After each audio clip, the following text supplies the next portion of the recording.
A historical political transition just took place in Afghanistan. We must collectively recognize the fierce determination displayed by the Afghan people, both during the 2 rounds of elections as also after the elections, which made the first historic democratic transition of power in Afghanistan possible. I have no doubt that the present Afghan leaders are aware of the onerous responsibilities and expectations that rests on their shoulders. The National Unity Government agreement must be implemented in letter and spirit and work on the 2 tasks that have been identified, namely electoral reforms and organizing the constitutional Loya Zirga must be initiated. Terrorism, however, continues to be the main threat to the Afghan state, and we must ensure that the Afghan National Security Forces, who presently battle terror groups with modest resources at their disposal, continue to be provided the promised support and assistance so that they can win this battle against terrorism in a decisive manner. Ladies and gentlemen, maybe we are not in a position to make new aid pledges to Afghanistan at this conference. Very many things have been promised, but we must use this occasion to recommit ourselves to deliver on whatever has been promised. This is necessary, particularly when all of us face pressures of aid fatigue and tight budgets back home. India is not a traditional donor, but it is a traditional friend.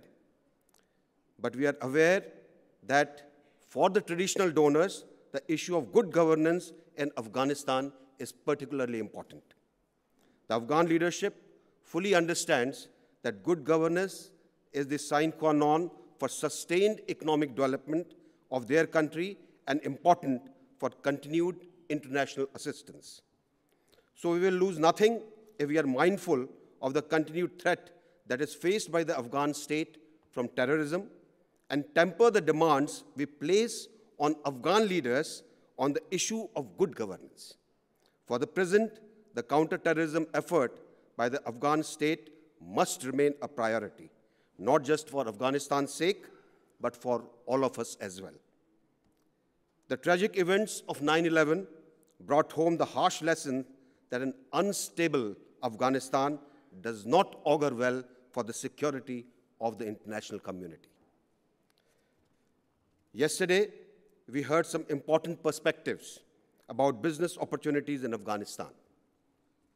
The private sector has a vital role in the reconstruction of Afghan economy.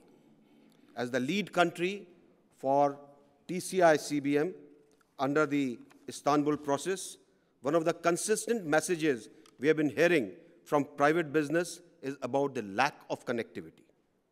Establishing links between the Afghan economy and various fast-growing economies in Asia is therefore essential to secure full participation of the private sector. Private sector would also like certain amount of security assurances when they want to invest in a country.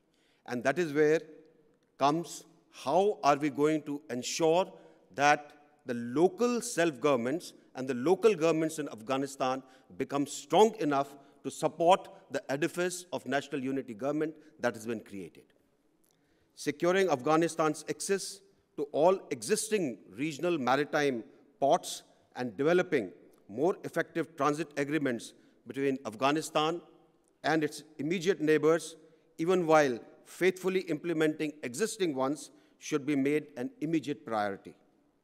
India is presently in discussion with the governments of Afghanistan and the government of Iran to examine how the existing port of Chabahar in Iran can be operationalized to support such a strategy. This will open up Western Afghanistan to greater progress.